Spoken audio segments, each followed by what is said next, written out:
We are live, ladies and gentlemen. It looks like everything is working out the way it should be. We have a very special guest, Truth Seekers, the one and only Flat Earth David Weiss. Dave, thank you for joining us tonight, sir. It's great to see you. What's going on? Thanks for having me back. Always fun talking to people that are awake and aware to the deceptive world that we live in. Yeah, it sure is. You've been for all the people listening, he's got his sunglasses on.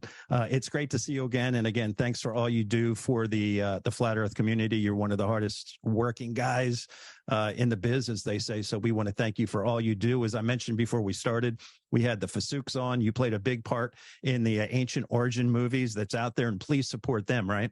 The Origins Untold. And if you don't know where to find it, you can find it right on the app. If you go to the shopping button, the shopping cart button, it's I believe it's the second video right here, Origins Untold. And I actually thought it came out pretty good, not because I'm in it. I was like, I'm the worst critic. And it's actually, it's not like a Hibbler, hard hitting video. It's a human interest story about a guy that was told the earth is flat. He's like, let me travel the country and go meet prominent flat earthers and ask them questions. And he went around and he saw, myself and the Flat Earth Brothers and Mark Sargent and a bunch of others, Shelley. And it was well done. Well done. It just got accepted into another film festival today, I believe. So they're trying to get national distribution. And the more people that watch it and pay the $5.99 to watch it, the better the chance they have of syndicating it. So please go check it out. That's awesome. And just a couple housekeeping items before we get started. How to call in. This is a call-in show. The show is for the listeners who have always wanted to reach out and ask David Weiss a question. This is for you. Now, there's two ways you can call. Go down to the show description. You can call on your phone, 605-562-8400. And then you'll see an access code. It's going to ask you for an access code. It's 2408407#. Again, all that information is in the show description, or you can click where it says hellofreeconference.com, just like a Zoom link, and it will bring you right in, audio only, and we'll bring you in. We already have a couple people standing by, or simply go to theflatearthfiles.com, and on the homepage is all the information to call the program tonight. We're going until 9:30 p.m. Eastern time. So you have 90 minutes to get your phone calls in. Again, all the information is on the show description here on Rumble, or go to theflatearthfiles.com. And remember, guys, this is the Flat Earth Files, not the Fact Hunter, even though when you come into the free conference, you'll see the Fact Hunter. 2 podcasts. I'm not going to pay 2 subscriptions. So sorry if that confused you when you popped in. Let's talk about the app, Dave. First and foremost, if you guys please support Dave, just like you're supporting the Fasooks. Use the referral code Flat Earth Files. We are currently in FE Files, not Flat Earth Files. Oh yeah, FE Files right here. Right. Because we're number 6 on the referrals right now, guys. We're catching up with my lunch break on YouTube. So thank you guys for remembering to use that referral code. Now I'm going to turn it over to you, Dave, for all the updates on the app.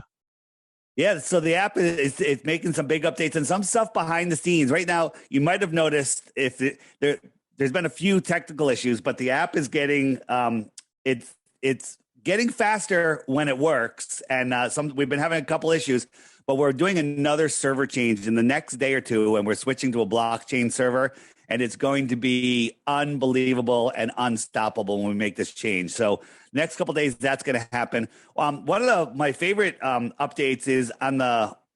I don't know if you even know this, George. You go to the images section, and we now have a search bar. So let's say you're talking to somebody and they're like, what do you mean the moon landing was fake? And you're like, all right. So you type in, I want to show them the moon buggy. I'll just type in buggy. Oh, look, BUG, bam. There it is. And here are all of the images of the buggy. Or people are like, what do you mean stars aren't giant balls of gas? Just type in stars, right? Stars. And you have all of these images of stars and all the memes that go with it. So everything that you want is going to be there. We're going to add hundreds and hundreds, if not thousands of images in there as time goes on. And anybody, if you have some images, you're like, hey, this would really be good on the app, go to my website, flatearthdave.com. Scroll down a bit. You'll see a big button that says, send us your images. Click that and send us any images, but no copies of copies of copies of copies. Send us good quality stuff. Or if something's really good and you're just like, God, I wish I could redo this, send it. Maybe we'll redo it. I do that with some of the memes, and you get good stuff. But now you no longer have to endlessly scroll looking for stuff. You just type in, you want to show somebody Southern flights, just type in Southern, and boom. And there are all the Southern flight paths. So you can go over that. That will turn anyone into a flat earther. Just go through all of those and they're done. So that's one thing. I don't know. Since we were here last, we've added the profile section, right? Where we have you have profiles. It's kind of like Facebook. You have friends. You got your wall. You can check out what other people are up to. Make better connections that way. And we have right now the search. You can search for friends by their name or by keyword. So if I typed in real estate Florida, I could find all the real estate brokers in Florida that are flat earthers. Those are the people I want to work with if I wanted to move to Florida. That's awesome. So yeah, we're going to add more. That's going to be much more complex, but we need to get everybody over there first, get the whole database set up. I got to do the server switch, and it's going to be amazing. So this is growing in so many different ways. And, as more people subscribe, I could afford to do more things. But, people think that I'm making millions of dollars off of this. Not yet. Okay. But all the money is going into the app. So the more money it makes, the more money goes right back into it. So, and it's only $3. You say support Dave, you give you $3, you got a very useful resource. Okay. You buy someone a beer or a margarita, right? And then, of course, the subscription, if you want to do the messaging to other people, and you can receive messages without being subscribed, but you can't send messages. And that keeps the trolls away. It's $11 a year. And also, George, you don't have to pay for your subscription, but I have a feeling you're not going to cash in for the free ones, I use right? my referrals. You could use 11 referral points buys your year subscription. The problem is a lot of people are like, you know what? I don't want to give away 11 points. I'd rather just pay the $11. I wish I didn't, to be honest with you. I would have been ahead of that guy, but good stuff. Yeah. And we have Tyler, Claire, and area code 757 standing by. Before we get to them really quick, if people still want to join you for Flattoberfest, is that still available? Is tickets still available for that? Absolutely. Go to flatearthdave.com and use the code Thanks Bob, all one word. And there's a Flattoberfest banner just anywhere you get there on the app in the shopping section. There's a button there, flatearthdave.com. There's a banner, or just find it any way you want. But I think you get 10% off. Thanks, Bob. And then that's good up to the day before, a couple of days before the show starts. Vegas, February. It's a week from Friday. Week from Friday, I'm leaving. So it's Saturday and Sunday, the 21st and 22nd. October 21st and 22nd. Outstanding. Yeah, it's going to be a great time. Flattoberfest is right there in the first button. Whoops, that's a different one. It's the first button in the shopping section. Not the first button, the second row. There it is. October 21st and 22nd. I kept telling everybody 20 and 21, but they'll figure it out. All right. What do you say we take some phone calls? 100%. I love that. Phone calls are the best. Right. Let's do it. We have Tyler standing by. Tyler, welcome to the program. Where are you calling from tonight? I'm calling from Grays Lake, Illinois. Thank you guys so much for doing this. This is great. Yeah. Thanks for calling in. We really appreciate it. The floor is yours. What's your question for Dave? First, I was eavesdropping as you guys were starting. Before you started, and Dave, I heard that you talked to some high school students. That is so cool. I'm a high school teacher, and I think I would get the exact same response that you do or did talking to them the first time. Just like, nope, no chance it's flat. So very cool that you did that. Let me just chime in for a second. When you have a kid or anybody, and we all used to be the same way before we, actually looked and figured this out. If you're like, well, boats go over the horizon, therefore the earth is the globe, because Bill Nye, the line guy, hypnotized you with that meme.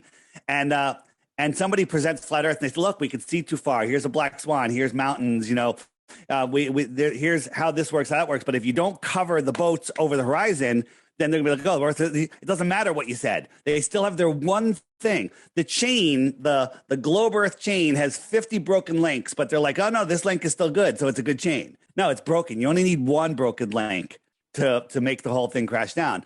So this time I told the teacher to ask the kids to all submit their number one globe proof. And you can just guess what they were. It's just all the same stuff. But I went through them and I fire hosed them. Now this time they didn't want me recording, but I convinced them to let me record my side and not show the kids at all. And it doesn't really matter because I literally steamrolled for the entire time. And the first class didn't even get to ask any questions. So I'll be releasing that in the next day or two. That is awesome. So back to you. I guess what I wanted to talk about, and I apologize to you, George. I email you all the time about dogs, and I think okay. You didn't realize who I was right away. You probably will now. Yeah. And Dave, I emailed you one day, and stars are all dogs, right? Is that you? Say that again. The stars, all the images of stars have dogs in them. Is that what you're saying? Is that you? That's me. I'm that guy. Yeah. So I wanted to just hear what you guys had to say or your thoughts on that. I know my thoughts on it, but I know you said I messed up your day one day. Well, just here's the thing. More thought. Yeah, I can't rule anything out anymore. If someone says something crazy, I can't rule it out. I used to laugh at dragons, but why does the Chinese calendar have, Zodiac have 13 animals on it, all real except one? Okay. What's going on? But here's the thing, pareidolia is a thing, but I believe there is, that is an interesting thing. Dog backwards is God, but here I'm looking at a star. Where's the dog? All right. Now I could see a dog there. I could, but that's pareidolia, isn't it? Are you looking at the screen? Oh, yes. Yeah. Now I am. I see it. Yeah. I mean, I see a puppy standing forward looking to the side. I mean, but that's a little bit of an imagination. This could also be a dog's face up here. I mean, with all the different types of dogs' faces, I mean, you could have some pareidolia, but it is fascinating. Like this one, I don't know. I see I don't know what I see here, but I'd like to see more. Here's the thing. I'm not saying you're wrong. I'm not saying you're crazy. I'm not saying even if it's real that we'll be able to decipher it, but it's a fascinating concept. Yeah, and I I don't really know. I just accidentally found them. Did I lose you guys? No, you're there. We're here. It's yeah, no. It's one that people would say that's absolutely crazy, but if you think about dogs' faces, there's so many different types of dogs and so many different faces that, finding a face in something could be pretty easy. I'm not saying it's not the case. I'm not saying there's not something there. It's just not something I'm going to hang my hat on right now, but I'm always have an eye open for oh, look, that does look like a dog. So it's interesting. It's definitely interesting. Very much so. Yeah, Tyler, and I wanted to interject real quick. Did you know that Flat Earth Banjo used one of your TikTok videos in the last couple of days? I saw you on there. Oh, no, I didn't. I had no idea. That's awesome. Yeah. I'll see if I can find it and I'll email the one he used.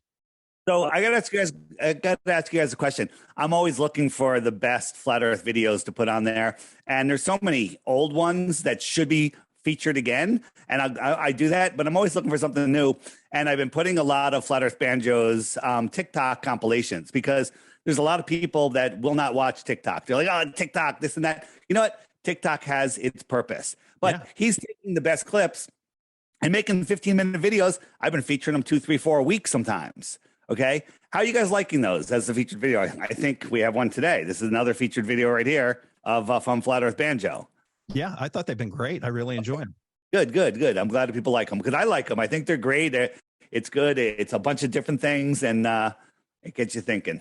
Oh, Tyler, the phone lines are backing up a little bit, brother. We're going to move on, but thank you so much for calling. I'll get you that link and I'll email it to you. Okay. Keep thinking out of the box, buddy. Yeah, brother. Take care of yourself. Yep. All right. Thanks, guys. All right. Thank you. We'll see you. All right. I know we have Claire. Oh, there she is. Claire, can you hear me okay? Maybe if I unmuted her, that would help. Claire, can you hear me now? I'm sorry about that. Hello, Claire. Claire. I don't know if your phone's muted, Claire. We can't hear you. Put her on hold and come back to her. Yeah, we'll do that. All right, Claire, hang on. We'll come back to you. Next, I think we had area code 918. Welcome to the program. What's your name and where are you calling from? My name is Justin. I was calling from Wagner, Oklahoma. Justin from Oklahoma. You guys, welcome to the program. Thank you, guys. I'm a big follower of both you guys, and I just want to tell you guys, really, I appreciate everything you do for the community. Thanks, Justin. That was all I really have. Thank you. Thanks, man. Is that it? That's it, fellas. I'm just spectating otherwise. All right. Well, we appreciate the phone call, brother. Thanks for your continued support, and call back again in the next program. Thanks, folks. All right. We'll see you later. Thanks, man. All right. We'll try Claire again one more time. Claire, can you hear us now? Claire is not there. All right. Area code 714. You're on the program. What's your name? Where are you calling from?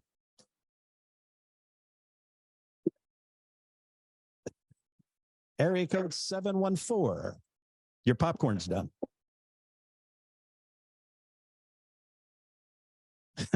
All right. We'll come back to you guys. Hey, guys, give us a call and be on standby. Again, all the phone numbers in the show description at 605-562-8400 and the access code with the pound button. Please give us a call or click on the freeconferencecall.com. What's been, I know a lot of people have been talking about Venus lately. Is that something that's been addressed to you a lot? One of the big, they call the flat earth killers, Venus. Why is Venus a flat earth killer? Oh, I mean, the globe earth killer. Well, no, they're talking about the flat earth killer. Is it because of the way it comes in front of the moon or something? It's been a hot topic of conversation in the emails lately. Well, how could Venus going in front of the moon be a flat earth killer? I don't know. I don't know if that's something that you've got a lot of lately or not. No, I haven't. Venus is fascinating. I don't understand how, the Venus can be seen at times where it doesn't make any sense on a globe Earth. So I don't know why it would be the flat Earth killer. If you have $1,000 to spend, do you recommend people to get the P1000 or $1,000 telescope? I think the P1000 is less than that, isn't it? Is it? I'm not sure. The P1000 is great. The P900 was better as far as its ability to focus on a star. It's just less powerful. And it's so much smaller and easy to carry around. The P1000 is a mammoth. It depends on your style. Like me, I would use my telescope very rarely. The P1000, I can carry it with me. I take it with me all over the place. So you never know when you're going to need it. I like it. I think it's great. But if you travel a lot and you're like, you know what, I can just have the P900. That's a lot cheaper, and it's like a quarter of the size, maybe a third. So yeah, here's the globe killer. What the heck is this? This is Venus. Okay, I mean, you want to know what that is? You want to know what it really is? It looks like a diamond. I don't know what it is. It's just not a burning ball of gas in a space vacuum, which is impossible. Of course. How much gas do you need for it to collapse and make a star? Because gas violently fills the available space. But when you have a real lot of gas, it collapses and makes a star. And it's so much gas that it makes a star like our little sun, our little gigantic sun. Right. I think it burns 600 billion tons a day, some ridiculous number. It burns like 600 billion tons a day or 60 billion, whatever it is. It's a ridiculous number every day for billions of years, but the mass of the sun never changes. Okay? It's burning all that fuel. After billions of years, don't you think the gravity would change and then everything in our solar system would change? Right? They want you to believe that it's burning billions and billions of tons a day, but nothing changes. I mean, the helio-nonsensical model is absolutely insane. It's just so stupid. George, can you believe that you used to believe that? No, I think about that all the time, especially with the part with water sticking on a ball and spinning and hurtling through space. It's really ridiculous, and it's really funny to me that it was really one of the last, conspiracy theories that I was willing to even look at. And like you, going back to Tyler, right? Before Flat Earth, I would have laughed off what he was talking about, but after Flat Earth, you're willing to consider almost anything. At least you're willing to look into it, right? Yeah, think about dogs. Let's talk about dogs for a second. Okay. What is the one thing that dogs do the best besides the dog? What's that? They're loyal. They're loyal and they love you and they teach you unconditional love. Unconditional, absolutely. They teach you unconditional love. Dog backwards is God. I don't know. There's something there. Okay. Dogs are companions. Dogs make people feel better. Dogs heal people. Dogs have senses. They can see stuff that we should be able to see, but we've lost that ability. I don't know. There's something there. If he said cats, I would have been like, get out of here. But dogs, maybe. You never know. And so for those people that don't know what we're talking about, he's saying if you take a picture, a cool picture of a scintillating star and you look at it, you can find an image of a dog in there. Okay. Hey, look at it, and again, understand pareidolia is a thing. Pareidolia is when you see shapes and, your brain is constantly trying to sort things out and see things. So there you go. Callers? Yeah, let's try these two guys again. Claire, are you there? Claire is not there. Let's try area code 714. I hear you. Do you hear us, 714? We almost hear him. They're there. Hey, what's up, area code 714? What's your name? Where are you calling from? Manny from Anaheim, California. Manny from Anaheim, California. And what is your question for Dave tonight? I really didn't have a question, but I was just going to listen in. But I do, when I tell friends about Flat Earth, I don't bring up Flat Earth, but I just say the sun, talk about the sun. If the sun is in space, why is the space all dark? And then they start thinking about it. Does that make sense to you? Well, I know their answer. The baller answer is, the light is there. It needs to reflect off of something, or you're not going to see it, and which is nonsense because, the sun, our sun, can light up all the planets in our solar system, in the heliocentric system, and if you were on Jupiter, which is, what is it, 100 million miles? It's like, it's so far from the sun. It's farther from the sun than we are from the sun. Okay. It's farther than that. It might be double. I forget the exact number. And so if you were on Jupiter, the sun would be tiny. It would be like a big star. So you have to believe that big star, the light is going to the non-reflective gassy surface and reflecting all the way back to Earth where we see it, and it's literally as bright as the sun. If you look at Jupiter on a clear night, it's as bright as the sun. It's just small. And so they want you to say, well, that's true, but you can't see light anywhere. It's all nonsense. It's all insanity. Am I making sense? Am I insane? When I ask them, is that not a good question to ask them when I do that? It is, but you can argue it all the time and you can't prove it because we can't go to space. We can't do experiments like that, and they'll argue their side. We'll argue our side. We'll tell them they're stupid. They'll tell us we're stupid, and nothing gets proven. I like sticking, I like speculating about all sorts of stuff, but I also like, you want to prove the earth is flat. Let's just look at the earth and stop looking up at the lights in the sky. That makes sense. Yeah, I like that. What is your one main argument for flat Earth? The gold standard. There's so many, but on the app, if you go to the web button and you scroll down to Flat Earth Facts and Experiments right here, there's some great experiments done. Most of the videos are by Taboo Conspiracy, but the first one The first one is, where is it? Not the first one. It's actually the second one. You know what? I'll make it the first one. Now, the first one is my favorite. It's the guy that had 3 lasers on a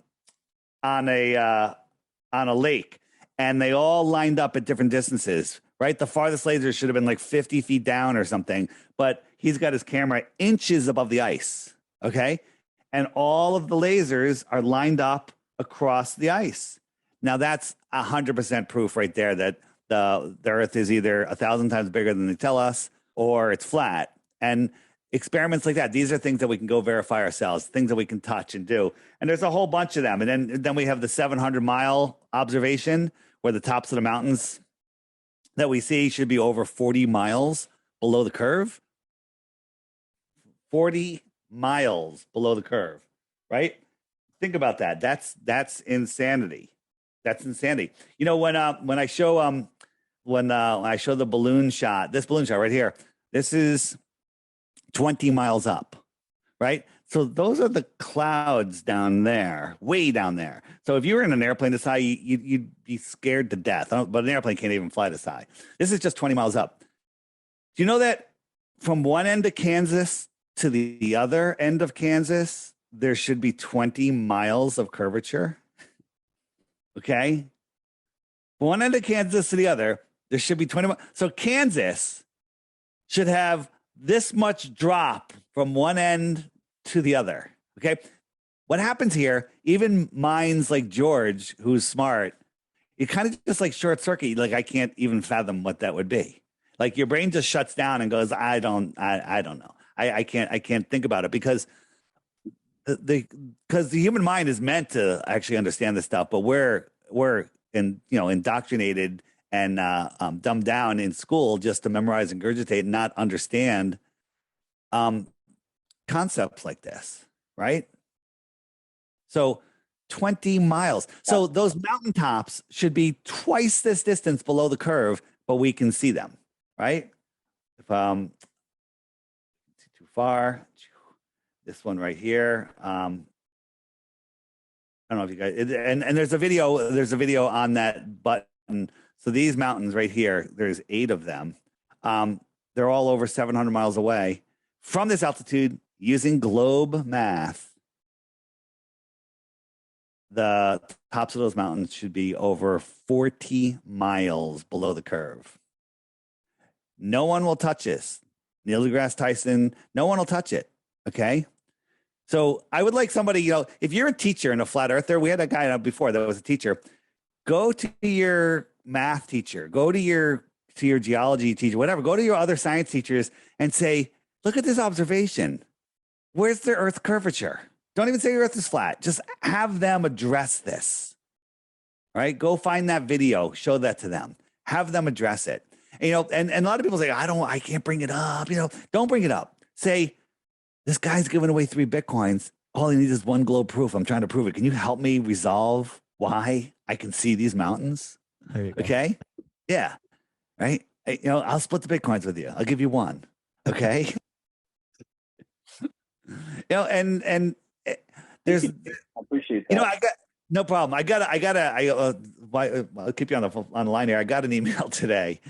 A guy said, oh my God, I should read it.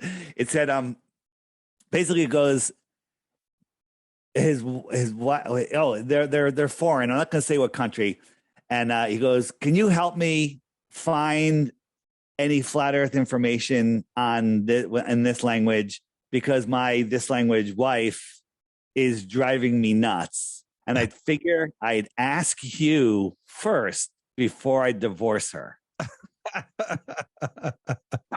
I say flat earth brings people together. It also tears people apart. But here's the thing. Here's what I don't understand. If he gets divorced, it's because they don't have a good relationship. If you have a good relationship with somebody, just a decent relationship, you should be able to convince that person, hey, spend 10 minutes a day with me and let's look at this stuff together. Let's ask questions together, right? Because if they're unwilling to do that, then they don't love you. And it's possible that they don't have the mental capacity to absorb flat earth, which is literally 5th grade. So maybe you should leave them because that's a really dumb person to be with. I know it's kind of mean, but there's really no excuse. You can be in a relationship, but a flat earther and a globe earther can be in a relationship, but the globe earther can't remain a globe earther. I'm sorry.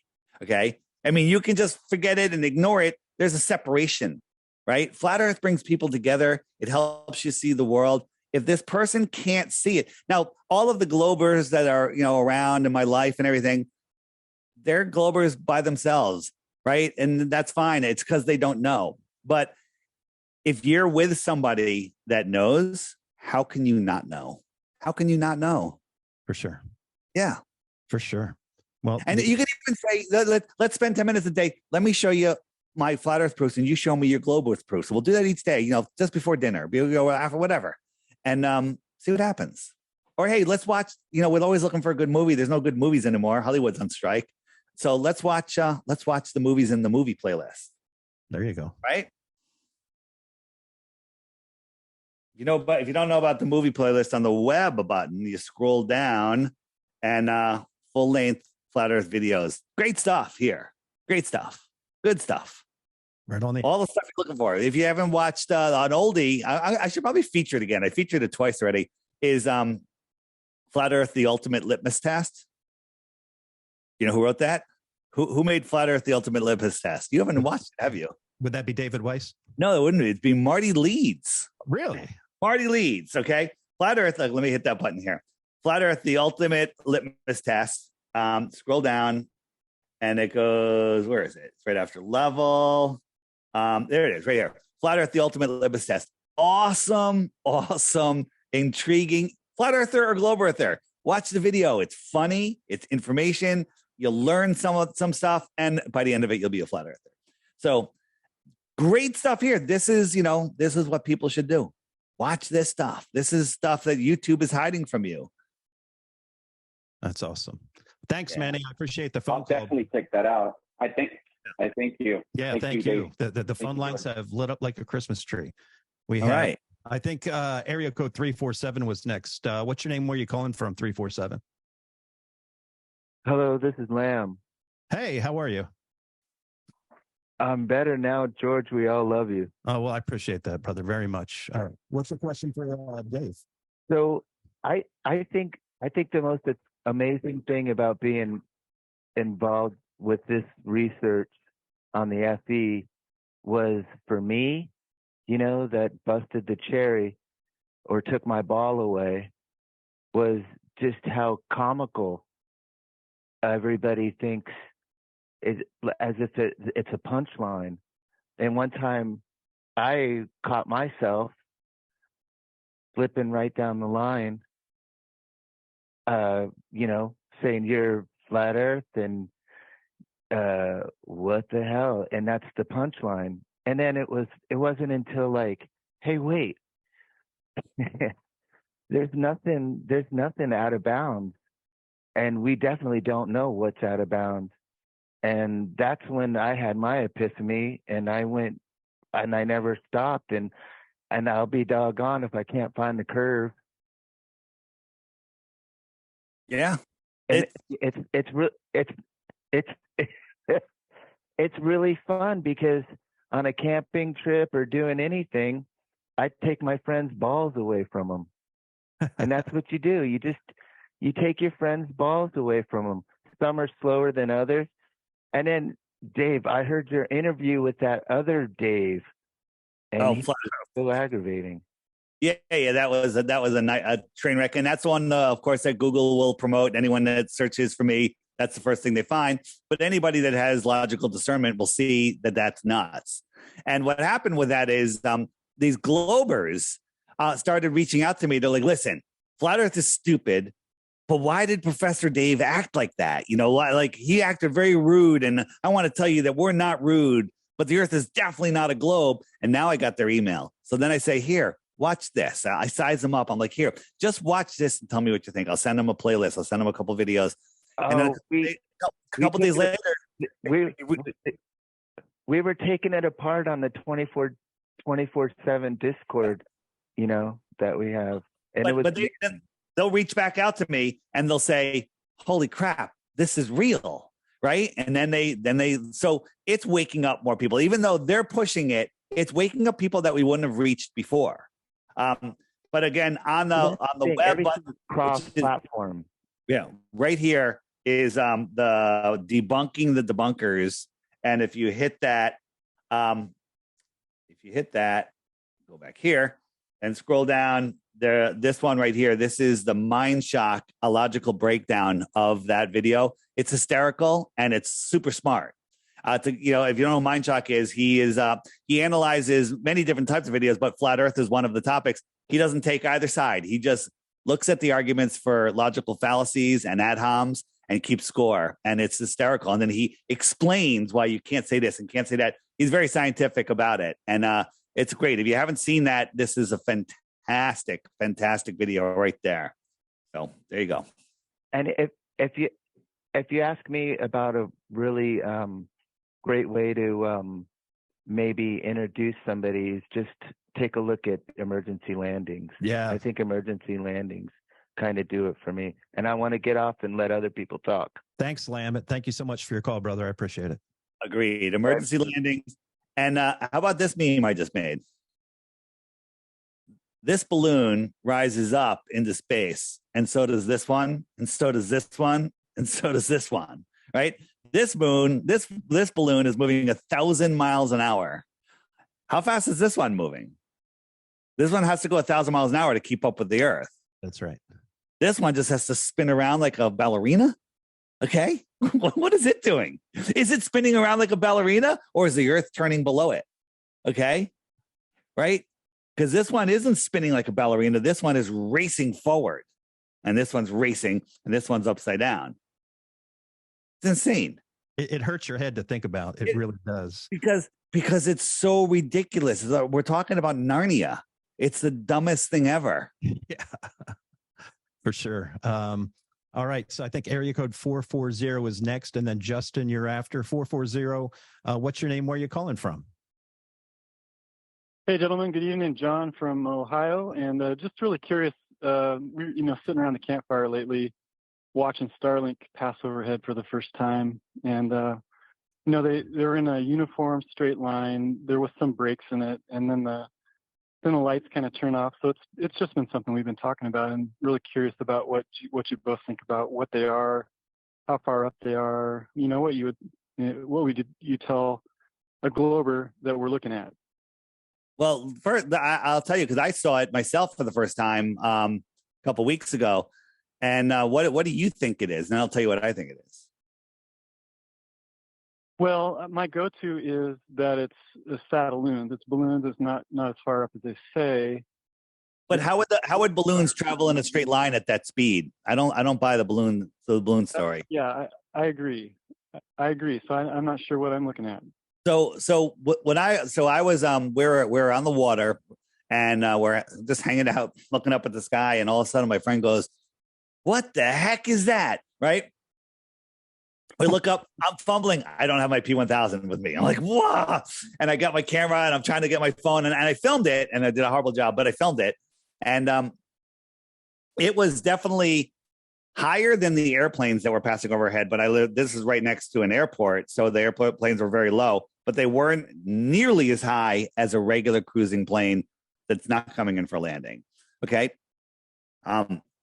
And I had two people contact me that were down the line north of me and east of me that said they saw it too, but they heard jet fighters precede it and follow it. Really? Okay. Yeah. So think about it. Let's say that it's a drone or an airplane dragging a string of lanterns. That would look exactly like what we see. And it runs on a certain path, and they have military escorts, 2 ahead of it and 2 a couple minutes behind it. This way, they have a no-fly zone. So let's say you're a Cessna pilot, you're flying around, you're like, what the heck is that? Let me fly over there. Not going to happen. You'll be intercepted. They don't want anyone getting near it. That's my opinion of why they're hearing jets first. So anyone that sees it, stop going, just be quiet and listen for other aircraft. See if you hear any. See if you can confirm that. All right. I only had 2 people. I didn't hear it, so it's hearsay. But See if we get more people that can notice that. But when people say it's balloons, balloons don't travel like that. So no, it's not balloons. I think it's a some sort of craft. It could be, a electrostatic craft that we'll never see or understand, and it's pulling a chain of lights, of balloon light or whatever, where it just travels behind them. It seemed like that's it. If you think about it, when you watch an airplane pulling, a happy birthday, whatever, happy anniversary message, just think of those as all lights. I think that's exactly what it is. Okay. The other thing is, if it was, those Starlink satellites are the size of a child's desk, how the heck are you going to see it? You can't see it. Its angular size is too small. And it doesn't have its own light. It's reflecting light. Those things we see are lights. That's not reflecting sunlight. Okay. And what happened to the Earth's shadow? Right. Where's the Earth's shadow? Right. But, I think they're very smart. I think they only do this like right after sunset. So you could argue that it's up high enough, where it's getting the sun. So, but the problem is the angular size is way too small. On the satellite, on the frequently asked questions page, on the satellites button, there's one about Starlink. And actually, I'm featuring a new one. I don't know if it's new, maybe you've never seen it. About Starlink. When is that one coming up? That one is on Thursday the 19th. Okay. Somebody broke it down. So they're not saying what it is, but they're basically on the same line as me. But keep track there and just look in the satellite section on the app and, use your own mind, figure it out. George, thanks for your podcast. Hey, thank you, brother. I appreciate it. Thanks for taking the time to call. All right. Take care. Yeah, you too. Bye-bye. All right. Next, believe we have Justin and Kevin. I see you, and area code 901. Stand by, guys. First, we're going to go to Justin. Justin, where are you calling from? Justin, are you there? Oh, how about now? Justin, can you hear me? All right, Justin, I'll come back to you. Let's go to area code 901. What's your name? Where are you calling from? Hey, guys, this is Ryan calling from Memphis. Ryan from Memphis, Tennessee. How are you doing tonight? I'm doing well. Thanks for your time, gentlemen. Yeah, for sure. What's your question for Dave? I got a question about the upcoming October 14th event that you guys may have seen, where NASA is saying that they are going to be firing some rockets into the sun during this upcoming eclipse. I sent an email to you, George. Ignore it, after this question here. I know you get a lot of emails, but my main thought or sort of roundabout conversation point here is, if you guys remember back in 2017, when that eclipse occurred, there were ripples like all over the ground, rooftop, wherever people were viewing that eclipse. My mind immediately went to Genesis, the firmament, water above and below. So kind of two points there. What do you guys think about that? And/or did you see that? And then what do you guys think about this October 14th event, which they're calling Operation Apep, I believe, which is an Egyptian god that was sort of the rival to the sun god, and they just conveniently kind of made up an acronym, for that Egyptian god.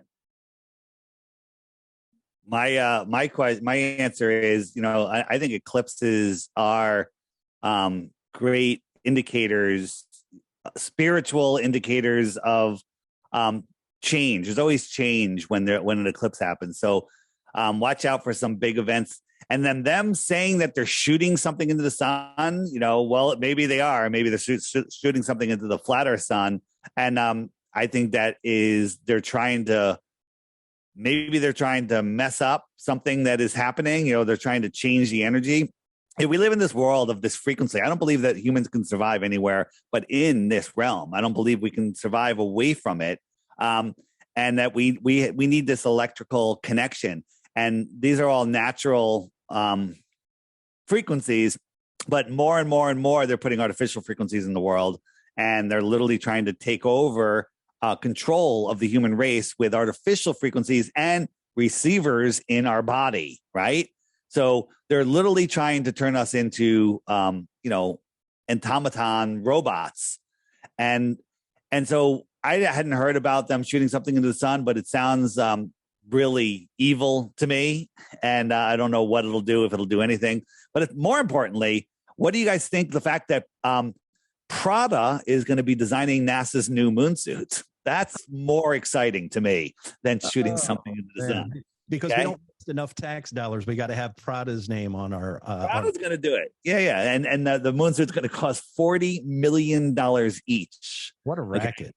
What a racket. Now, if I'm not mistaken, the Saturday the 14th eclipse is supposed to be, you're supposed to be able to see it on the East Coast where we're at, Dave, because I've gotten messages that people were coming from Texas up to the East Coast for the eclipse. What is the percentage? I'm in Lower Connecticut. What's the percentage? Do you know, caller, or do you know, George? I don't recall. I just was told that it was going to be much more visible here than in Central and Western America. Interesting. Anybody that's filming the eclipse, try to film the area around the eclipse. Look for other orbs up there. Also notice, if you can stand next to like a tree or something that has light rays coming through it, look at the shadows, like film the shadows. It does some really, really weird stuff. And don't be afraid to look at the sun with your eyes. Just if it's not bright, if it's not too bright, look at it. I looked at an eclipse for 2.5 hours last time, and my eyesight got better. Yeah, it's normally the opposite of what they tell you. Anything else? Everything's the opposite, yeah. Yeah, that's a great point that you made about the shadows kind of coming through the trees and whatnot. Because in 2017, as I mentioned, I kind of saw a similar scenario, but I saw ripples, kind of similar to like maybe light reflecting off of like water in a cave, perhaps. So I was curious if you guys saw the same thing or had ever heard that before. That's interesting. It doesn't ring a bell. I'm going to go back and see if I can find anything on it.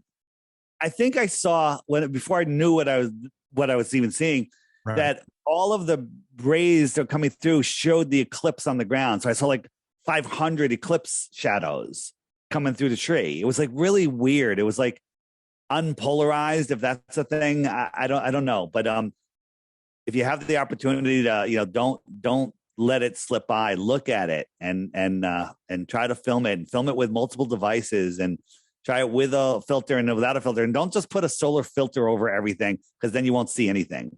Yeah. Okay. Solar filters are to blind you from the good stuff.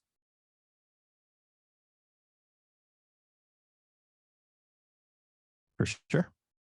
All right, Ryan. Awesome. Yeah, thank you guys. Really appreciate it. I'll let some other callers jump in. Well, I appreciate you, man. Take care of yourself.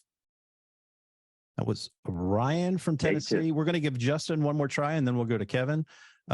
Justin, can you hear us now?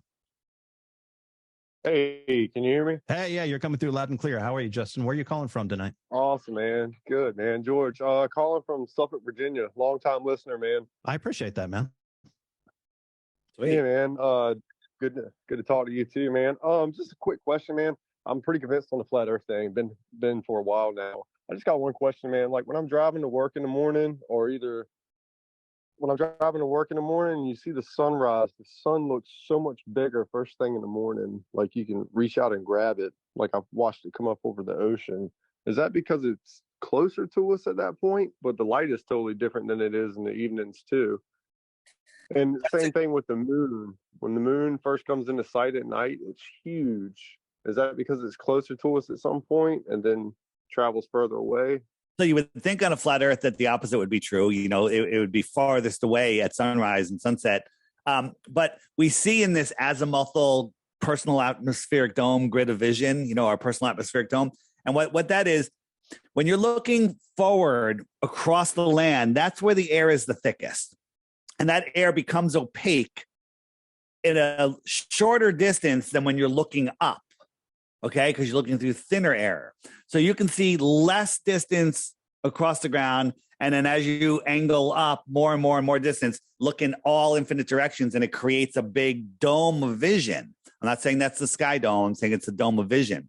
So one reason might be that we're seeing the sun manifest on our azimuthal grid of vision closer to us. And then as it comes over the grid, it's getting farther and farther, even though it's coming towards us, it's getting higher and higher.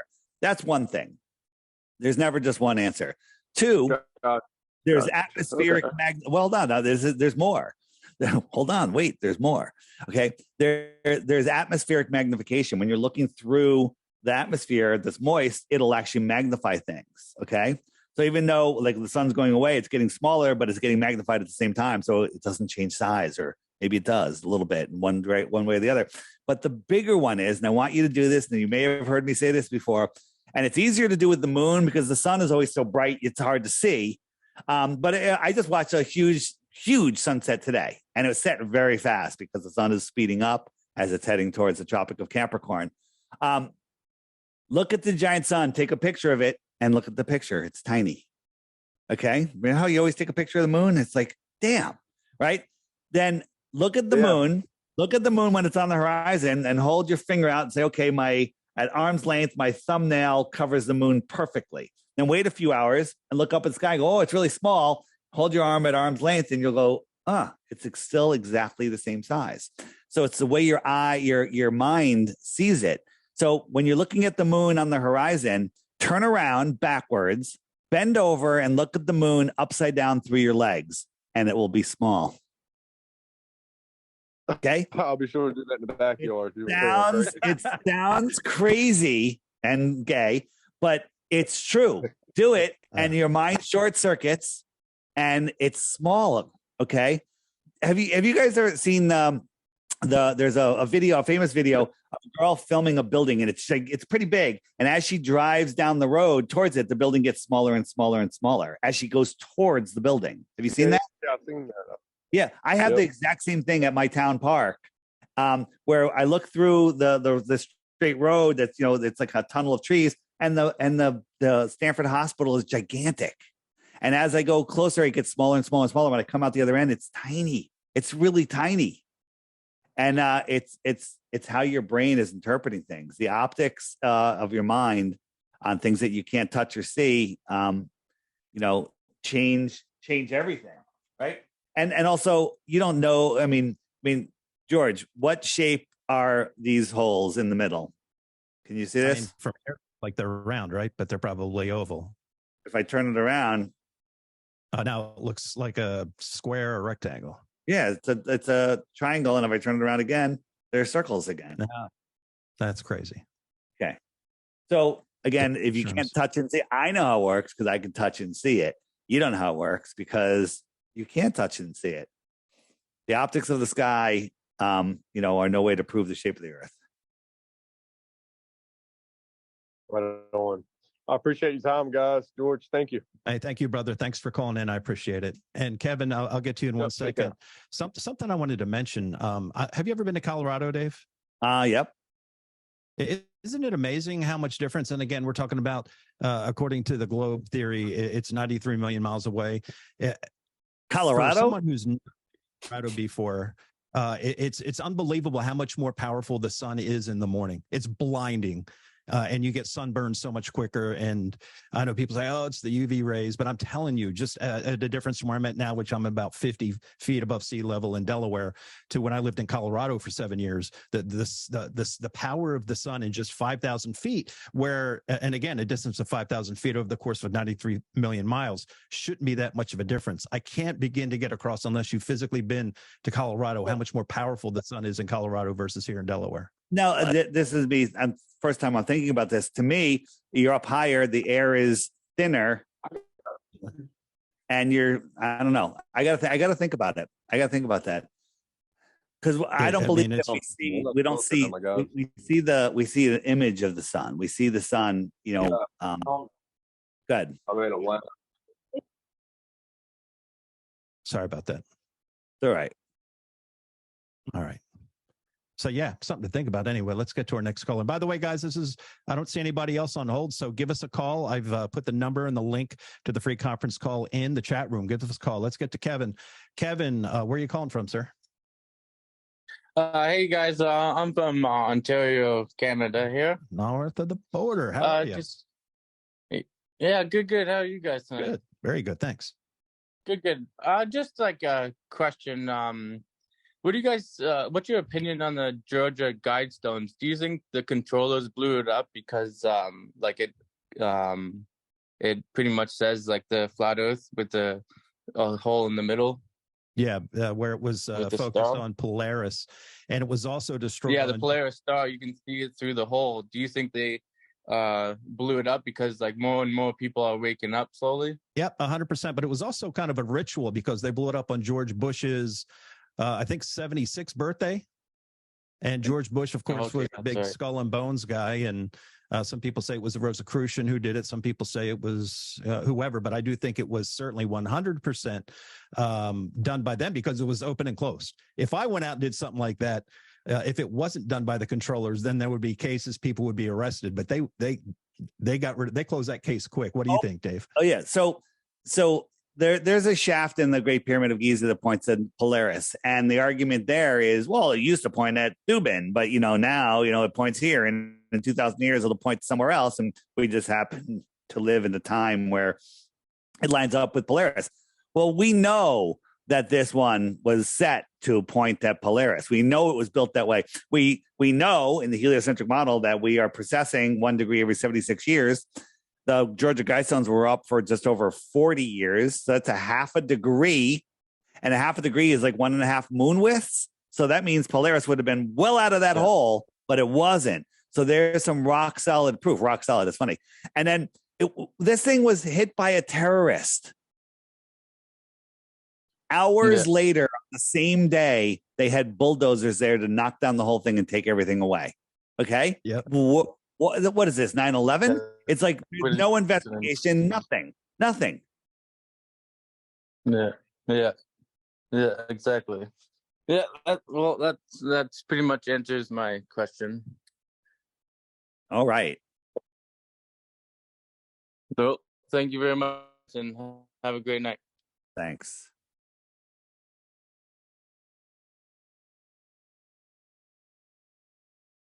You there, George? I don't hear you. You're on mute. Thanks for area code 503. What's your name? Where you're calling from? Hey, I'm Evan. I'm calling from Southern Oregon, right by the California border. Nice. How are you doing tonight? Oh, I'm good, man. It's beautiful sunset right now. You guys rock, dude. So much respect, Dave. Listen to so much of your content and got the app. It's awesome. Thanks. You guys kick ass. Appreciate it. Big Man. shout out. It's funny. I'm right by the California border, and it's the sun setting now. There's mountains to my south that I should not be able to see. It's flat. Kind of roundabout question. I enjoy like the debates and stuff, and trying to to show people the truth of this. And what I enjoy is the psychology of it, and seeing different people defend this, what they think they've learned, but they've really just been indoctrinated with, and just seeing which hump will get them to the truth, and how powerful indoctrination is. It's just amazing.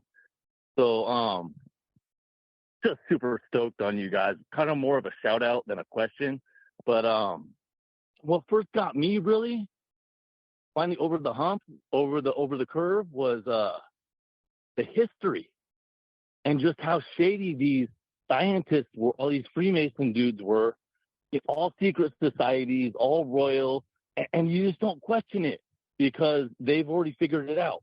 And it's just unbelievable, But thank you guys for what you do. Hey, thank you, Evan. I really appreciate it. Enjoyed the sunset. And for me, I'd been down through all the rabbit holes, and it hit me when Dave emailed me 3 or 4 years ago. I was like, so wait, they're lying about everything except we're spinning on a ball that holds water and everything else. And that's kind of when all the dots connected for me. So yeah, brother, I appreciate the phone call. You have a wonderful night, Evan. Thanks, Evan. All right. And when you see it, you can't unsee it. 100%. You can't take the blue pill once you take the red pill. That's for sure. All right. I think area code 801 was next. 801, what's your name? Where are you calling from? Jeremy from Utah. Hey, Jeremy, how are you doing tonight? Good. How are you? Doing great, brother. What's your question for Dave? It's more of a comment. I keep hearing about the when you go up higher, you get sunburnt more versus, Colorado versus being in Maryland. It's not so much the distance of the sun; it's the amount of atmosphere in between you and the sun. Right. So you have 5,000 feet less of atmosphere to filter out the sun's rays. Right, but that's why you get burnt easier. Right, and I as I said, I wasn't so much referring to the sunburn. It was talking about the power of just 5,000 feet versus 93 million miles. The sun is blinds you in the morning, especially when you're driving east to west on. Anywhere like I was in Colorado Springs for 7 years, and I still remember to this day. And unfortunately, it was before I was a flat earther, that I understood these things. The sun is so much more powerful, and I get the UV rays versus the thinner atmosphere, but that just 5,000 feet to me, in my process, I shouldn't be that blinded by the sun in that little amount of space versus what they say is 93 million miles. I believe the sun is. Yeah. I agree with the caller, but also 5,000 feet to a small local sun is a significant difference closer, right? Yeah. If you're talking about a heliocentric world, then you're just talking about atmosphere. But in a flat Earth, I think that sun that we see is way lower than even most flat earthers think. Look at this. This sun, 120,000 feet up. Now, this is the cloud deck here. Right. And then the people are way below that. Do you see when you're out at the beach, do you see the sun that high? You don't see it that high. Right. I think they see it much lower. Okay. So maybe they see the sun at, to me, the sun, if the clouds are at 10,000 feet, I don't know, the sun looks like maybe it's at 20,000 feet. Okay. But wait a minute. Airplanes would fly into it. When an airplane's at 20,000 feet, the sun's at 35,000 feet. When airplanes at 35,000 feet, the sun's at 50,000 feet. Okay. And it gets to a point like where this balloon is 120,000 feet, sun ain't much higher. That's right. It only the chasing gets closer and closer the higher up you get. That's how I see it. Show me something else. All right. I think 801 left the meeting. Area code 706. What's your name? Where are you calling from? Hi, it's Ruben from Georgia. Hey, Ruben, how are you doing tonight? So what I think, I'm awesome. How are y'all? Good, appreciate it. Go ahead. I'm sorry.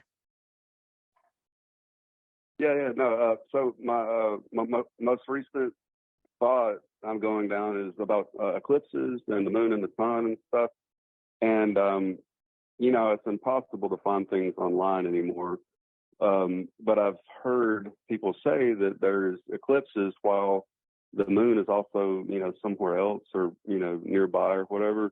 Do you know about that? Can you expand on that? And also, too, today was supposed to be some type of eclipse, and here it is raining. And I was just thinking, I wonder if they cloud seeded especially for today, right? Because it hasn't rained in 2 weeks.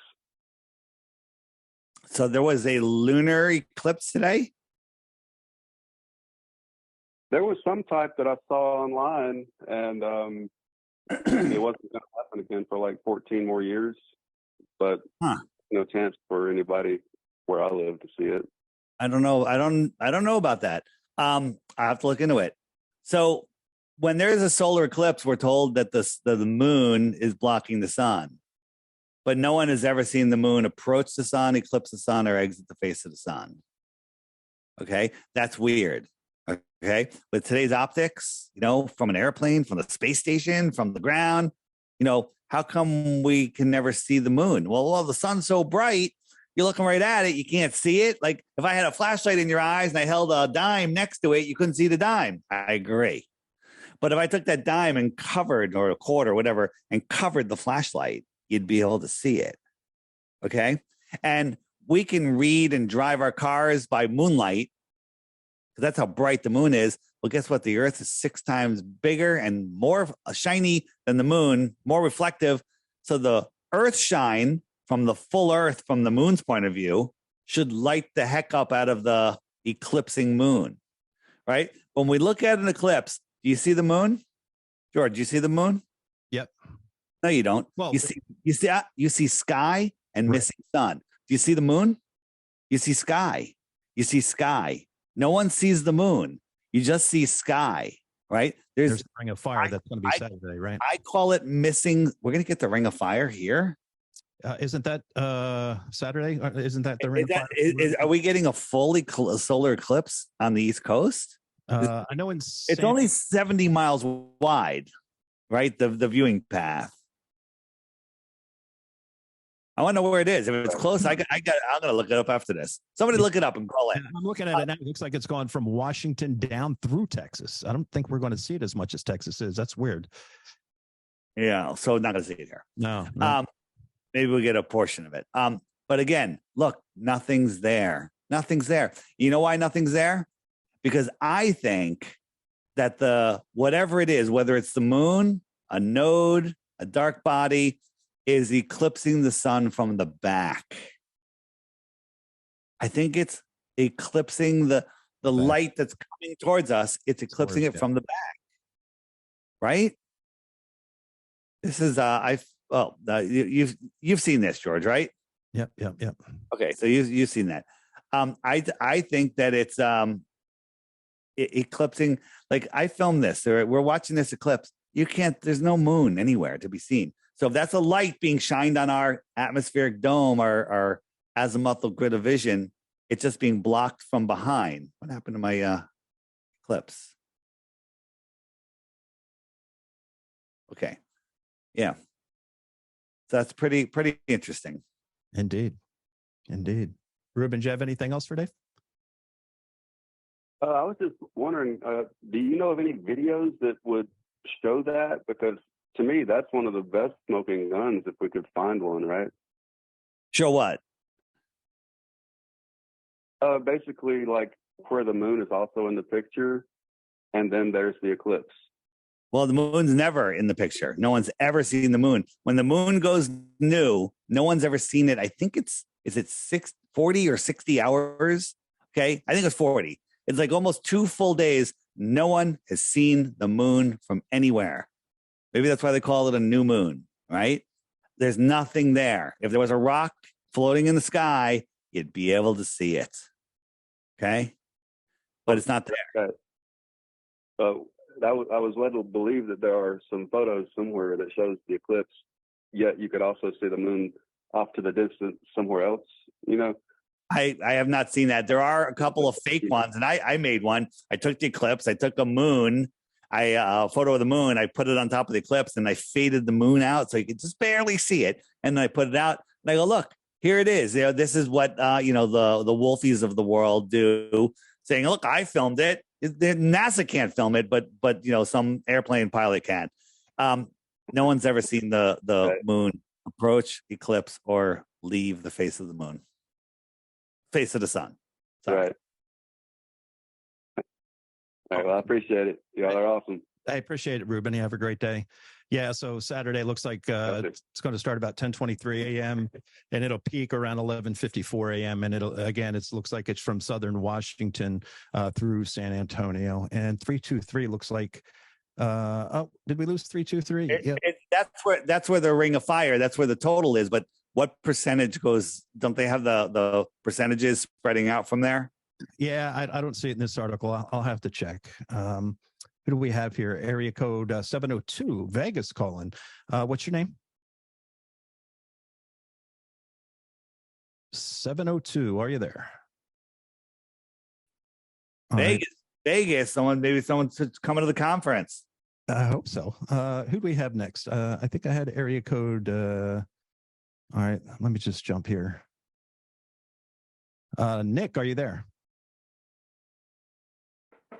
Yeah, can you hear me? Nick. Well, where are you calling from tonight? Marquette, Michigan, way up north. Awesome. What's your question for Dave? Just my question is, I'm just getting started, getting online, getting into social media and stuff. Where would you, if you were starting out in the truth community, with all the censorship and everything, where would you post to? Like TikTok, YouTube, Rumble, like what? I know Rumble's a good one. Rumble's good, and they're all good. The issue I have is the normies. The majority of the normies are on YouTube. They've never even heard of Rumble, BitChute, or anything else. So I love keeping a presence there and teasing people, and then getting them to go elsewhere. There's a lot of choices. What I would do is put yourself out on multiple platforms. And with today's short attention span, if you're good at making some short videos, that's why my channel, DITRH, my long videos, I put out a 5-minute video and people are like, oh, you're making documentaries now, huh? Right? So I try to keep it short to get people's attention, because you go to somebody and you say, hey, you want to go watch a movie? It's 2.5 hours long on a topic that you hate. And they're going to be like, no way. And then say, hey, check out this 2-minute video on a topic that you hate. All right, let me see it. And then they'll watch it. They'll be like, huh, let me see another minute. Let me see another one. Let me see another one. Now they're willing to watch a 2.5 hour one. So I love short. I love short to get people's attention. It's like a crack deal. It just gives you a little bit. Just gives you a little bit.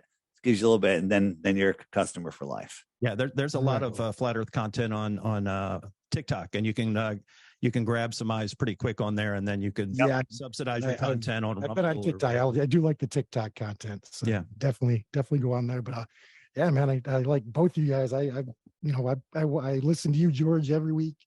Thank you, Dave. I love all your the debates are awesome. I love it. So keep up the good work. Keep up the fight. And thank you. That's it for me. Thank you, Nick. I really appreciate it. Good luck in your ventures, brother.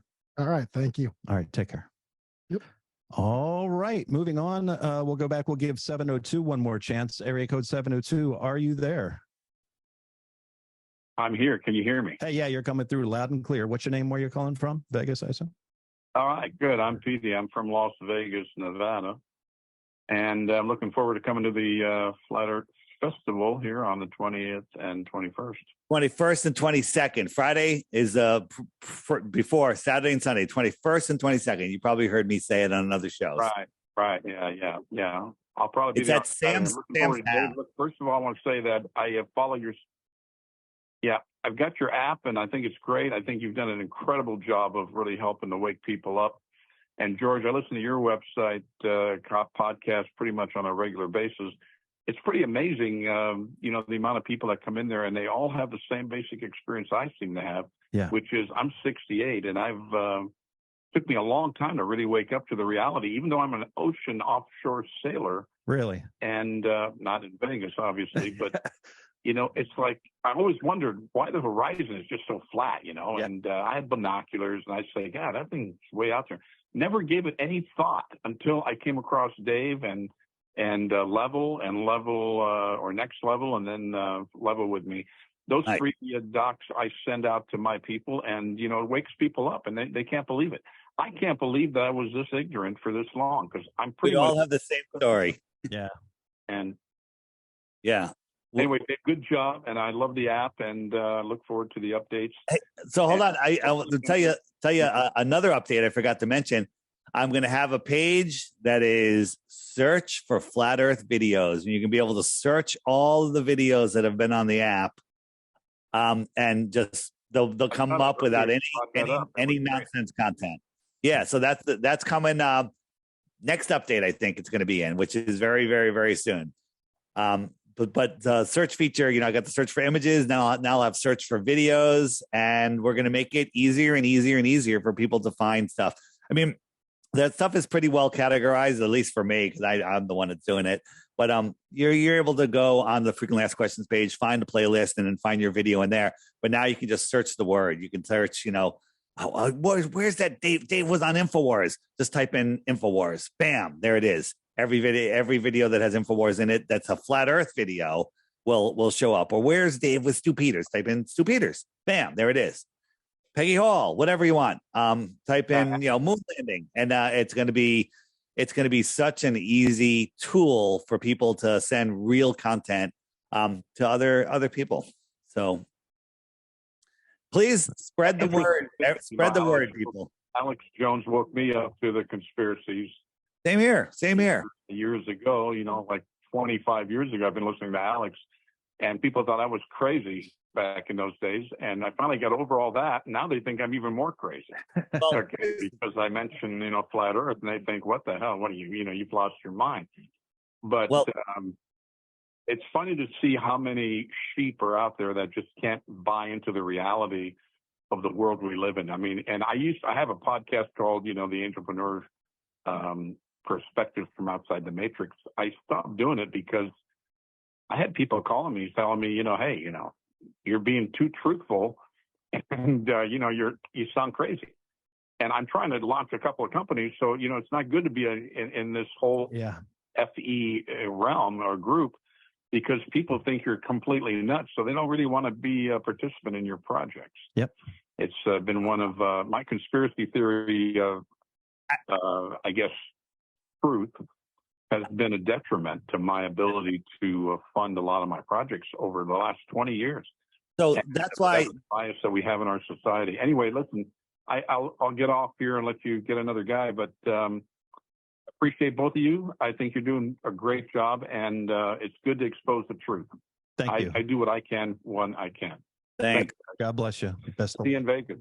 Yeah. All right. See you there. That's what I was going to say. I left my own company because, my partner was concerned about too much truth going out there, and it's not good for business. And you know what? He very well in this normie world that we live in might have been right. But now with so many flat earthers popping up everywhere, where the tide's changing. We want to work with other flat earthers. There's more opportunities now for flat earthers to find other people of like minds. So let me ask you a question, George. Let's say you're hiring, I don't know, a landscaper or a chef for a business, or you need somebody to go on a project with you, and you got 15 applicants, and they're all pretty well, there's not a big difference between any of them except one of them's a flat earth. Who are you going to hire? Yeah, probably them, because at least you'll have somebody to have a conversation with while you're working, right? Well, no, and you also know that you hired somebody that has discernment, somebody that can use their mind. That's right. Think you woke up to flat earth, you're able to think outside the box. You're able to think for yourselves. So, I mean, I just love looking at this map. This is crazy. Look at all these people. Okay. Yeah. It is growing faster and faster and faster. Look, United States, even the Midwest is almost totally covered up, right? You're not going to be able to see it soon. It's incredible on how fast this is growing. And I think it's just going to get faster and faster. And as soon as I can do the server change, this is going to be unstoppable. Unstoppable. That's tremendous. And it speaks to the amount of work that you've put into everything, Dave. Next, we have, I can't tell if it's Statla or Stasha. Hey, can you hear me, guys? Yeah, you're coming through loud and clear. How are you? Oh, we heard her. We heard you. Are you there? Can you hear us okay?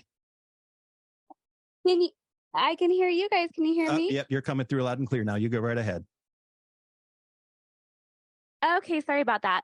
This is Starla, and I have my son Arrow here with me, and we both have been flat earthers for about a year and a half. Awesome.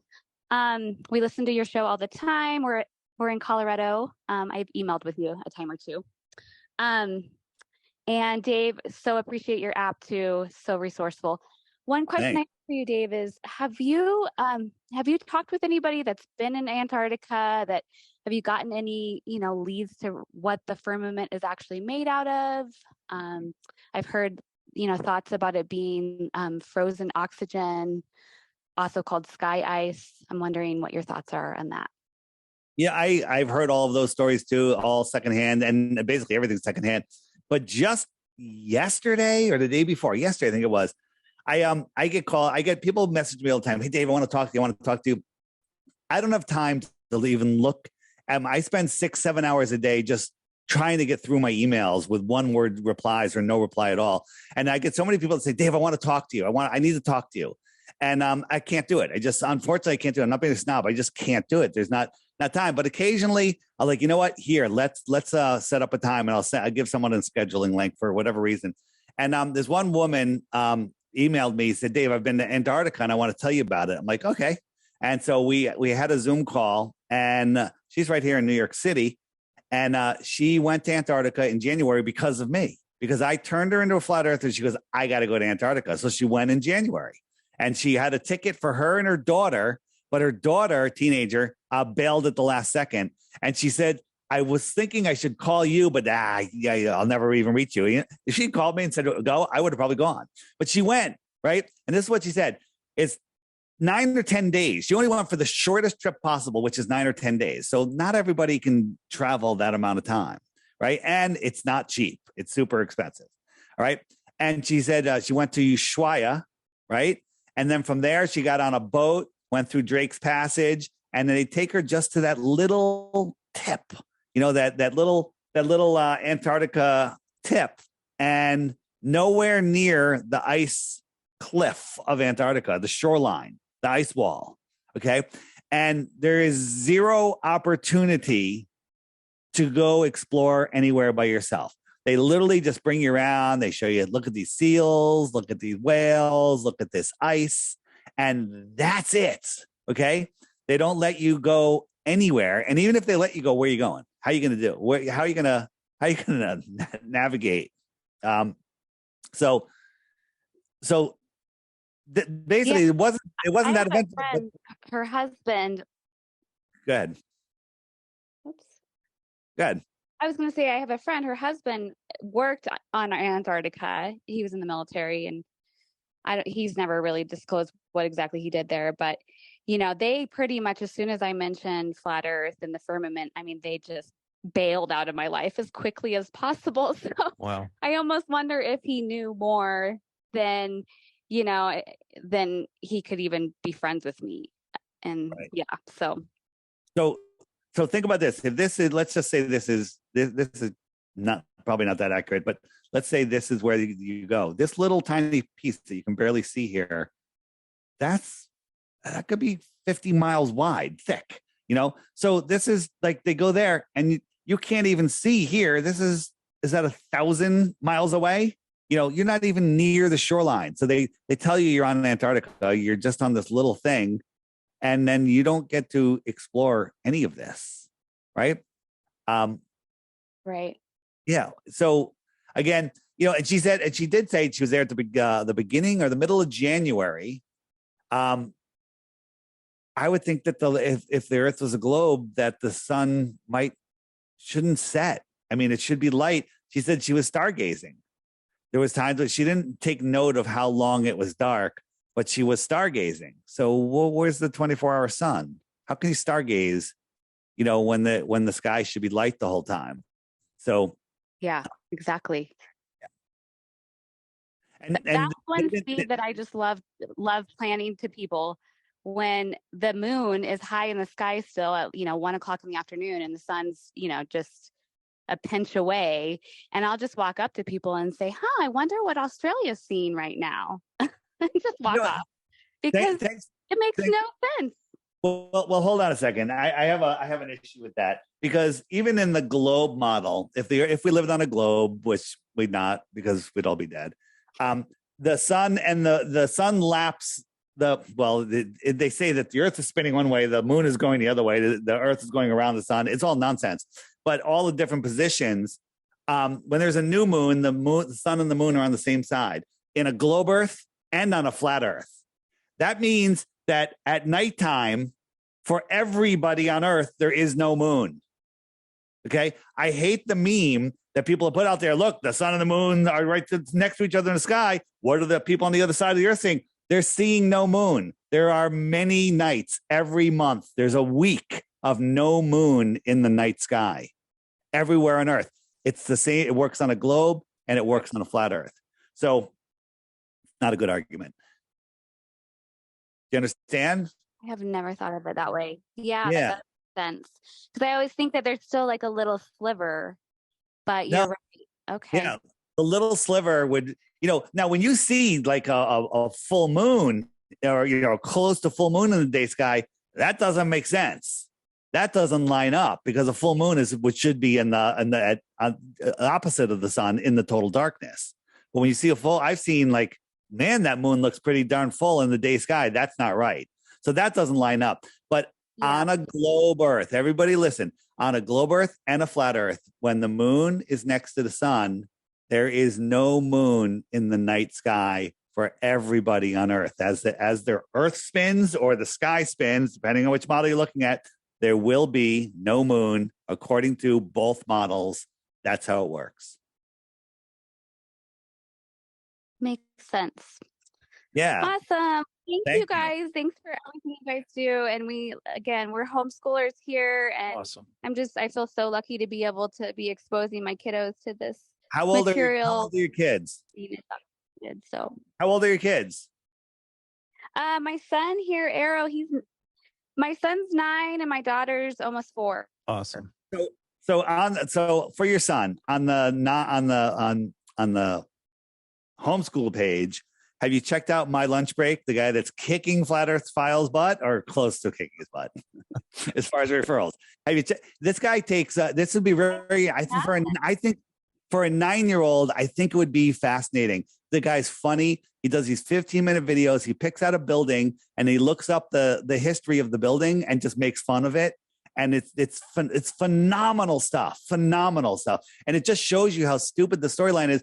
And I think that a 9-year-old would really learn a lot and get a lot of discernment from it. So please check out his videos there.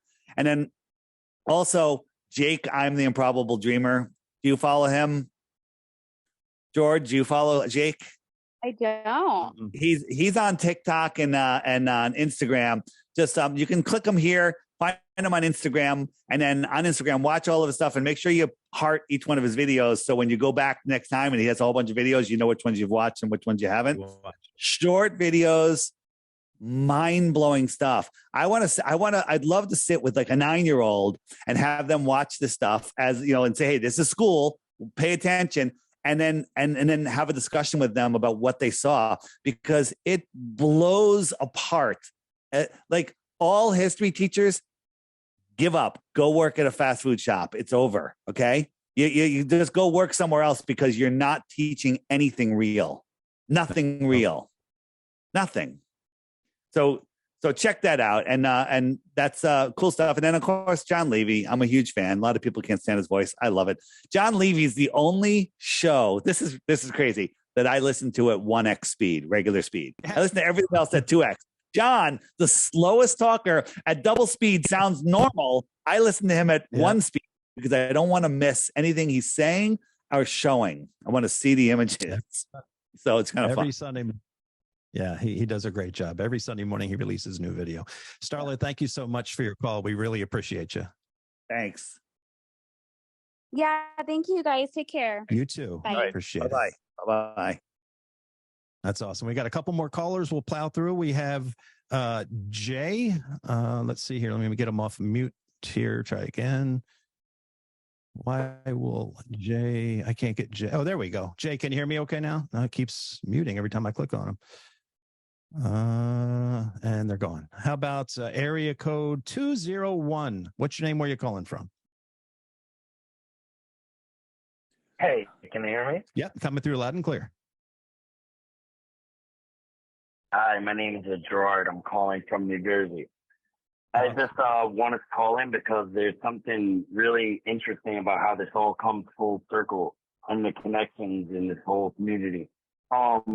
I started with like the NASA videos from Dave and I remember the NASA videos from Dave and how he had the level with me. I started talking and showing them to my father, and then he sent me your Spotify link, and I was finishing episode 100 today and moving on to episode 101, and I heard the advertisement for the live feed with Dave. And since I like both of you guys so much, I was like, I got to call in.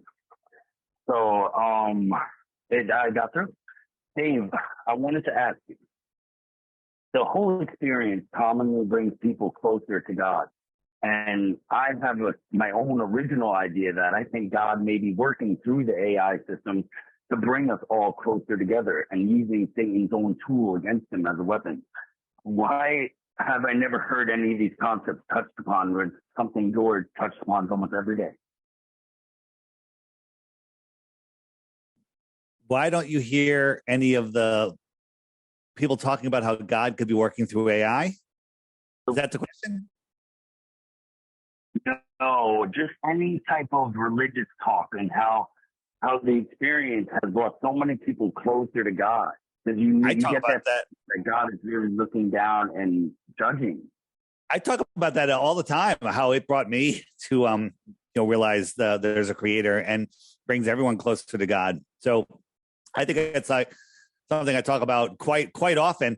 And I think that is why this message is so important, because it takes out any doubt that there's a God, right? And the controllers of this world don't want you in that. Remember, George, remember and caller, do you remember the what's the show? It's called was it Newsbusters? It's like from the 1950s, and it's a guy talking about how they're going to fake rockets, and they fake the news. What's it called? Newsbenders. So have you ever seen that clip? It's like a 30-minute clip, 20-minute clip. I don't think I have. Oh, dude, it's good. Look up Newsbenders. And the guy is taking this guy and he's walking around. He goes, look, this is a mini rocket. And we do this, and we're landing on Mars and the moon, and we fake news and fake wars, and basically just telling everybody everything that we know to be true today. But one thing I think he says, I have to go back and watch it again. He goes, how do he goes, we sometimes we plan these things a year in advance. We film them a year in advance, and then we put them out as live news. And he goes, it's all controlled by the big machine upstairs. And he's referring to AI, I think. I got to watch it again. But he's talking about how AI, excuse me, is running the show. Might be the case. Might be the case. Interesting. Newsbenders. I may feature that. I'll put that on the app so more people see it. Yeah, and if I could find that, I'll put that in the show notes as well once we're done. Did you have any other questions, Gerard? And please, yes, please, Dave, don't stop posting on YouTube and stuff like that, because those are the nuggets, I think, that link us all together. Yeah. I watched the second Twin Tower fall with my own eyes. I live on the other side of the Hudson River. And when I found out the corruption with all of that, I was devastated. And then that was all through YouTube. And now I never barely use that app anymore. But don't give up on it. I'm not. I'm still going. I just hit 100,000 subscribers, so I'm doing all right. Well done. Congrats. All right, Gerard. Thank you so much. Thank you, guys. Bro. Big fan. Big fan. Just so people know, YouTube may or may not just wipe us out one day. And one day they might just go, you know what? Enough of this disinformation, and anything that's flat earth, and bam, all the channels get shut down. What are you going to do? Nothing. Okay. But I have bought and paid for my own private server on the blockchain that is, anytime I upload a video, instantly it's taken all of its data, everything, and it's on flatearthdave.tv. Check it out. Anybody. High def, high quality. It's all there. So the day they shut YouTube down, within a couple of hours, everything will be back on the app that disappeared. Everything will be back. Before we bring on our last caller, area code 503, any chance you do get a Roku channel, or is that like a whole nother level of expense? I don't even know what's up with that. So it sounds like it's a level of expense. And who's on Roku? I don't know. Maybe a lot of people on. There's too many things. Like I literally gave up peeing because it takes so much time. I just don't pee anymore. I just I'll pee once a day. Okay. And I drink like a gallon of water easy. So, I mean, maybe that's not true, but I, if I could give it up, I would, because it takes too much time. It only takes like 30 seconds. So too much information. We're TMI. Just making we're going to go to area code 503. If I can, maybe not. I don't think I can. They're unmuted. I think that's everybody. I think we've got, and that's perfect timing because it's 9:34, and we took 16 phone calls in 90 minutes. So really well done. Any other questions that I can think of? You talked about the updates. If you could make my mic sound as good as yours, I'd be really happy.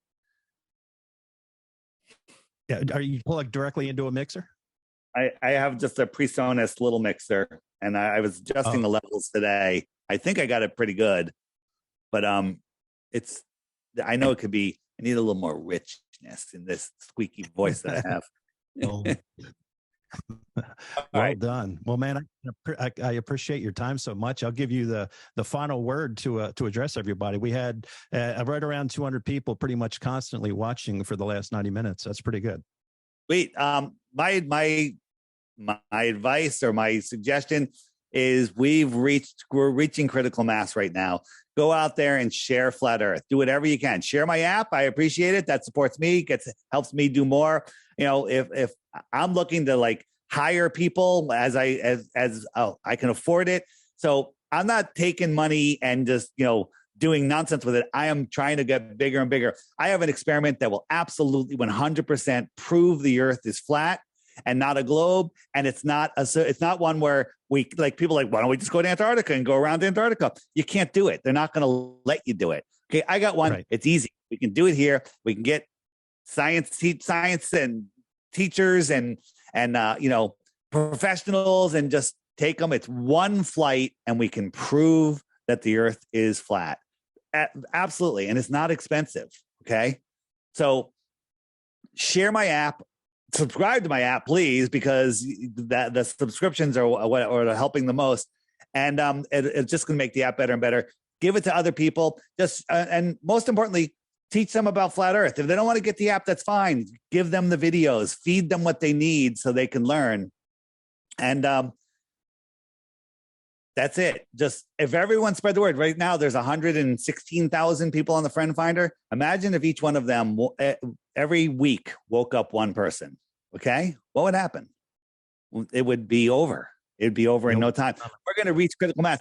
Here's an analogy I thought of. You know how they show us our brain and they have all these little cells and the synapses and they're firing and they're connecting. Okay, so you have a lot of brain cells and all these synapses, and it creates everything in our reality.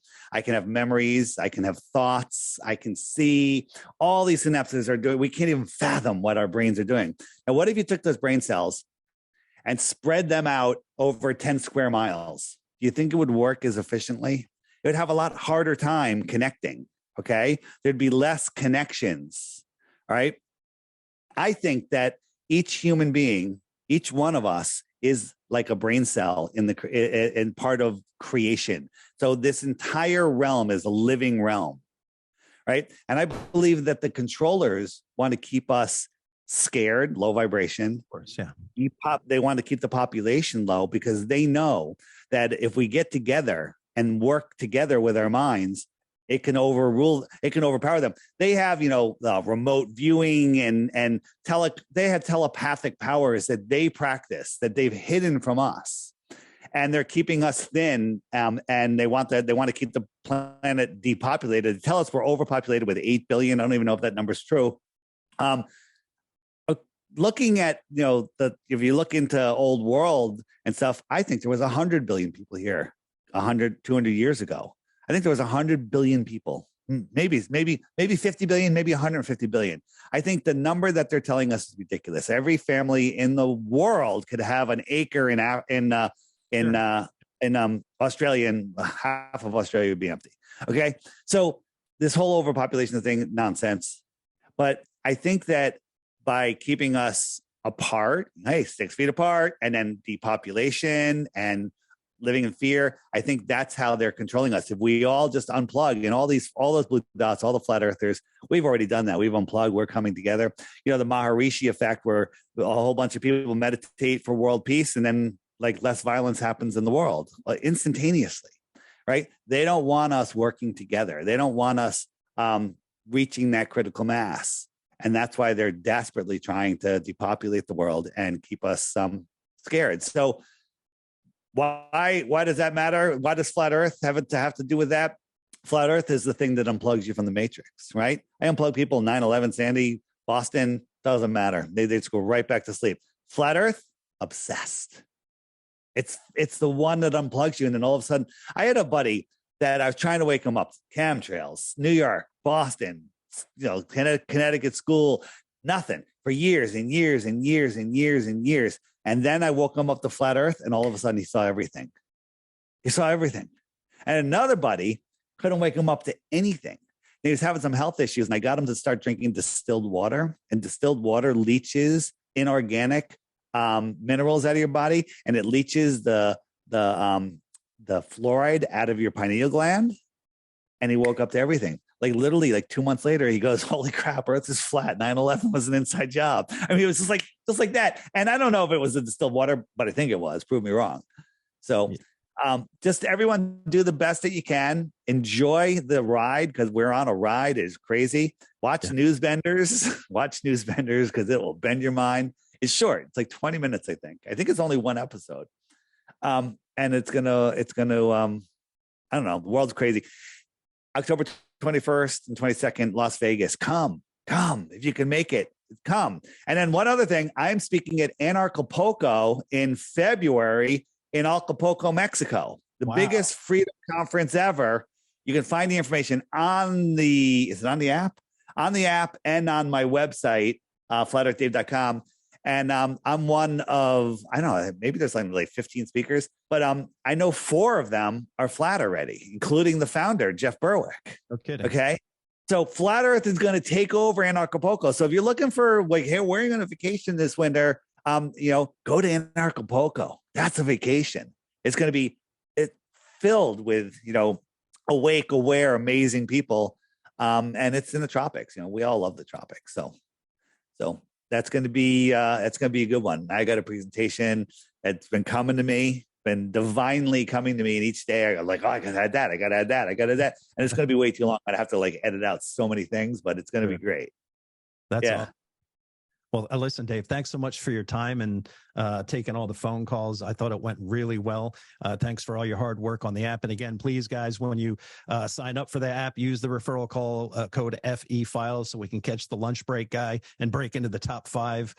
Thanks to everybody who called. That was really tremendous to get to hear people's voice all across North America. Really well done, everyone. More interviews coming later on this week. Again, Dave, thank you so much for all you do for the truth community. We appreciate you and love you, brother. Thanks, man. And did I send you some Flat Earth hot sauce yet? The blue dot sauce? No. All right. Email me your mailing address for you. And because I think it was 20, if you have over 25 referrals, you get some blue dot sauce. So it's the best hot sauce ever.